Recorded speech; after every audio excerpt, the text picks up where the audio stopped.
மகள் சீரியல்ல எப்படியோ பெரிய போராட்டத்துக்கு பிறகு தமிழ்ச்செல்வி குழந்தை பெற்றாங்க. 2 குழந்தைகள் பிறக்க அவர் மயக்கத்துல இருந்தபோது, ஆண் குழந்தைய எடுத்து அப்பத்தா சேதுவிடம் சேர்த்துட்டாங்க. சேது குழந்தைய ஏற்றுக்கொள்ளவே இல்லை அப்படின்னு சொன்னாலும், ராஜாங்கம் நம் குடும்ப வாரிசு அப்படின்னு ஏற்றுக்கொண்டாங்க. தற்போது கதையில தடுப்பூசி போட மருத்துவமனைக்கு சேது குடும்பத்தினர் குழந்தையை அழைத்து போறாங்க. அங்கே யாரோ ஒரு பாட்டி குழந்தையை பையில் எடுத்துக்கொண்டு சென்றுட்டாங்க. அவரை யார் அனுப்பியிருப்பாங்க, ஏன் இப்படி செய்தாங்க அப்படின்றது தெரியவில்லை. குழந்தையை தேடும் வேட்டையில சேது மற்றும் தமிழ்ச்செல்வி இறங்கியிருக்கிறாங்க. இந்த நிலையில படப்பிடிப்பு தளத்தில் நின்று கொண்டு தமிழ்ச்செல்வியாக நடிக்கும் ஸ்வேதா, என் குழந்தை காணும், ப்ளீஸ் யாராவது கண்டுபிடிச்சு கொடுங்க அப்படின்னு கியூட்டா கெஞ்சி வீடியோ வெளியிட்டிருக்கிறாங்க. நடிகை த்ரிஷா தமிழ் சினிமா கொண்டாடிய, ஏன் இப்போதும் கொண்டாடும் பிரபலமான நடிகையாக இருக்கிறாங்க. தமிழ் தெலுங்கு அப்படின்னு சொல்லி 2 மொழிகள்லையும் த்ரிஷா பார்க்காத வெற்றியே இல்லை அப்படின்னு தான் சொல்லணும். பல சூப்பர் டூப்பர் ஹிட் படங்கள், காதல் படங்களை கொடுத்துள்ள த்ரிஷா நடிப்பில் கடைசியாக சூர்யாவின் கருப்பு படம் வெளியானது. த்ரிஷா காட்சிகளின் புகைப்படங்கள் எல்லாம் ரிலீஸ் நேரத்தில் மிகவும் வைரலானது. 43 வயதிலேயும் இளம் நடிகைகளுக்கு டாப் கொடுக்கும் வகையில் நடிகை த்ரிஷா மிகவும் யங்காக இருக்கிறாங்க. அவருடைய ஃபிட்னஸ், அழகின் ரகசியம் குறித்து வெளியாகி இருக்க ஒரு விஷயம், 40 வயதை கடந்த பெண்களுக்கு ஹேங்கிங் புல்-அப்ஸ் மற்றும் ஹேங்கிங் லெக் ரைசஸ் ஆகிய பயிற்சிகள் மிக மிக சிறந்த பயிற்சியா. இந்த 2 பயிற்சிகளும் உடலின் முழு எடையையும் தாங்கி செய்யப்படுறதால எலும்புகளுடைய அடர்த்தி அதிகரித்து எலும்பு முறிவிலிருந்து பாதுகாக்கிறதா. மேலும் அடிவயிற்று தசைகளை மிக கடுமையாக வேலை செய்ய வைத்து மாதவிடாய் நிறுத்த காலத்தில் ஏற்படும் தொப்பையை குறைக்க பெரிதும் உதவுகின்றனவா. சமீபத்தில் இந்த உடற்பயிற்சிகள் செய்யும் போது எடுக்கப்பட்ட புகைப்படங்களை சமீபத்தில் நடிகை த்ரிஷா தன்னுடைய இன்ஸ்டாவில் வெளியிட்டிருக்கிறாங்க. இயக்குனர் இமயம் பாரதிராஜா நேற்று உயிர் துறந்தாங்க. இந்த நிலையில அவங்க தன்னை புதைக்க வேண்டிய இடம் குறித்து கேட்கப்பட்ட கடைசி ஆசை வைரலாகி இருக்கிறது. தமிழ் திரையுலகில் லெஜெண்டரி இயக்குனராக இருந்தவர் தான் பாரதிராஜா.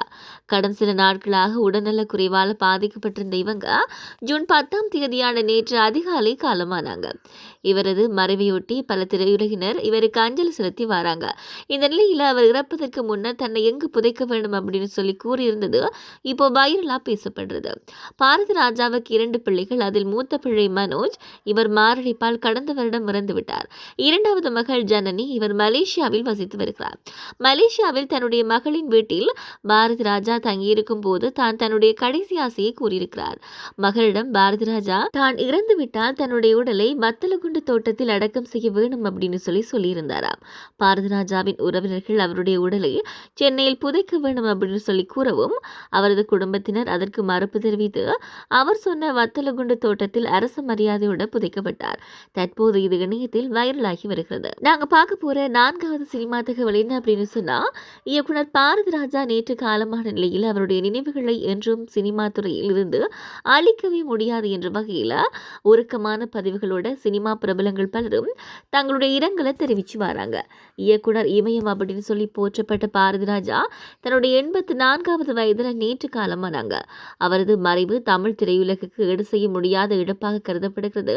கிராமத்து வாழ்க்கையும் மண்ணின் மனத்தையும் மையமாக கொண்டு பல வெற்றி படங்களை இயக்கிய அவர் ஏராளமான நடிகர் நடிகைகளுக்கு திரையுலகில் அறிமுக வாய்ப்பை வழங்கியிருக்கிறாங்க.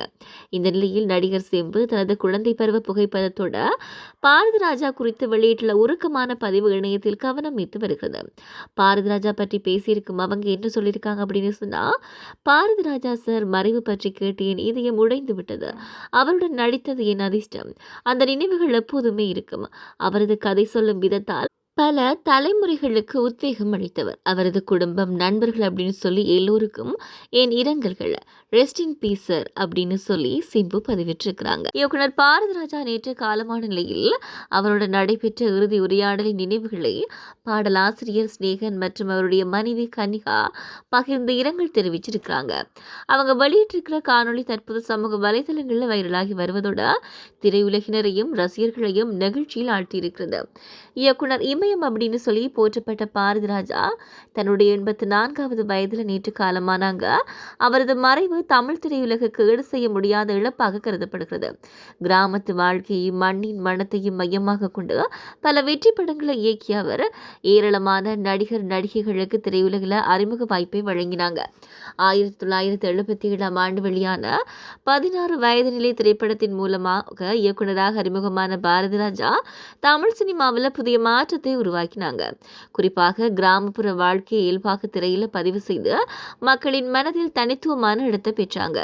இயக்குனர் மட்டுமில்லாம திறமையான நடிகராகவும் விளங்கிய அவங்க கடந்த சில ஆண்டுகளாக உடல்நலக் குறைவால் அவதிப்பட்டு வந்ததாக கூறப்படுகிறது.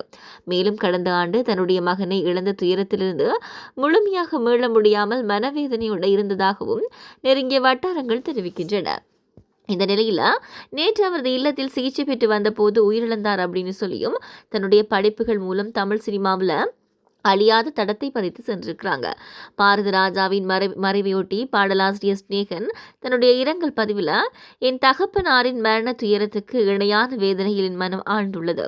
அவரது கரம் பிடித்தும் நடந்திருக்கின்றேன். அவரது காலில் விழுந்தும் அழுதிருக்கின்றேன். என் வாழ்க்கை பாதையில் அவர் நட்ட நினைவு மரங்கள் இன்று பூத்து நிற்கின்றன. எதை சொல்லுவது எதை விடுவது என்று தெரியவில்லை அப்படின்னு சொல்லி உருக்கமாக குறிப்பிட்டிருக்கிறாங்க. ஸ்நேகன் கன்னிகா தம்பதியினர் பகிர்ந்திருக்கிற அந்த காணொளி இப்போ இணையத்தில் பரவலாக பகிரப்பட்டு வருகிறது.